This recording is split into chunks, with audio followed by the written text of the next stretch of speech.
அங்கே சிரிப்பவர்கள் சிரிக்கட்டும், அது ஆணவச் சிரிப்பு. இங்கே நீ சிரிக்கும் புன் சிரிப்போ ஆனந்த சிரிப்பு.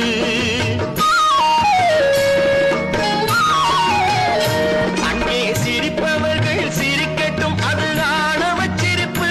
இங்கே நீ சிரிக்கும் புன் சிரிப்போ ஆனந்த சிரிப்பு.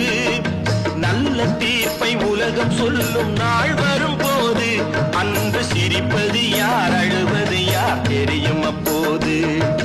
நல்ல தீர்ப்பை உலகம் சொல்லும் நாள் வரும்